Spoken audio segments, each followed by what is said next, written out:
뇌물을 준 사람은 일관되게 뇌물을 주었다고 말하고 있는데 뇌물을 받은 사람이 감사의 선물이라고 말하면 뇌물이 아닌 게 됩니까? 검찰이 명품백 수수 의혹에 대해 김건희 여사를 불기소 처분할 가능성이 커졌습니다. 언론 보도에 따르면 이창수 서울중앙지검장은 지난 26일 심우정 검찰총장에게 사건 수사 결과를 보고했는데 수사팀은 김건희 여사와 최재형 목사 모두 불기소하는 방향으로 가닥을 잡았다고 합니다.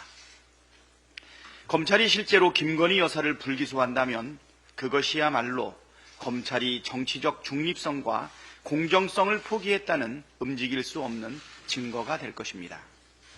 뇌물을 준 사람은 일관되게 뇌물을 주었다고 말하고 있는데 뇌물을 받은 사람이 감사의 선물이라고 말하면 뇌물이 아닌 게 됩니까?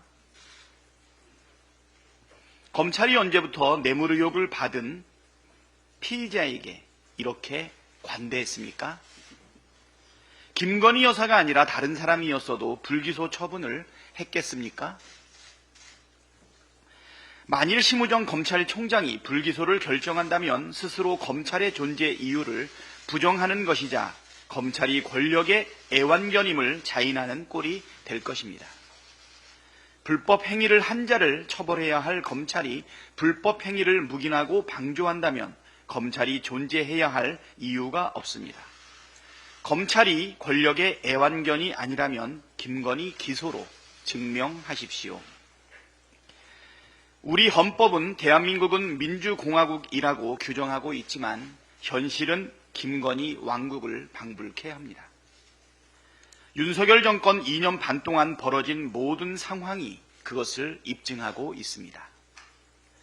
도이치모터스 주가 조작에도 서울 양평고속도로 특혜 의혹에도 최혜병 사건 수사 외압에도 경찰 마약 수사 무마 의혹에도 공천 개입 국정농단 의혹에도 어김없이 김건희라는 이름 석자가 등장합니다.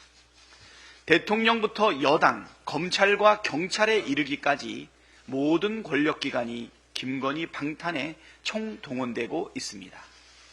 수사기관을 비롯한 국가기관들은 알아서 면죄부를 주는데 앞장서고 있고 여당 의원들은 줄 서지 못해 안달이고 검사 출신 대통령은 대놓고 김건희 방탄에 앞장서며 야당 의원들에게 싸우라고 독려하고 있습니다. 온갖 범죄 의혹을 받고 있는 김건희 여사는 틈만 나면 대통령 행세를 하고 이런저런 지시를 쏟아냅니다.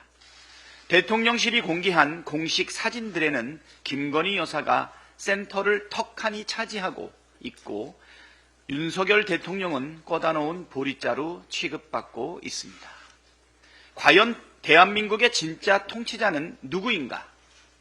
국민이 묻고 있습니다. 이르면 오늘 윤석열 대통령이 김건희 특검법과 최혜병 특검법, 지역사랑 상품권에 대한 지역사랑 상품권법에 대한 거부권을 행사할 거라는 전망이 나옵니다. 그 어떤 말로 포장을 해도 특검 거부의 본질은 수사 방해입니다. 최혜병이 순직한 지 1년이 지나도록 진실은 밝혀지지 않았는데 특검을 거부하면서 수사를 방해할 이유가 있습니까? 하루가 멀다 하고 김건희 여사가 주가 조작 의혹에 깊숙이 개입했다는 정황과 증거들이 쏟아지고 있고 자고 나면 공천 개입을 뒷받침하는 보도가 나오고 있는데 언제까지 특검을 거부하면서 수사를 방해할 생각입니까? 특검을 거부하면 할수록 죄를 지었기 때문에 특검을 거부하는 것이라는 심증이 강화되고 그 상황에서 정상적인 국정 운영은 불가능합니다. 국민의 절대 다수가 특검으로 진실을 밝히라고 요구하고 있습니다. 죄를 지은 자는 처벌받는 것이 민주공화국의 정의이고 상식이고 공정이고 법치입니다. 윤석열 대통령은 국민의 뜻에 따라 즉시 특검을 수용하십시오. 그래야 국민께서 대한민국이 김건희 왕국이라는 의심을 거두지 않겠습니까?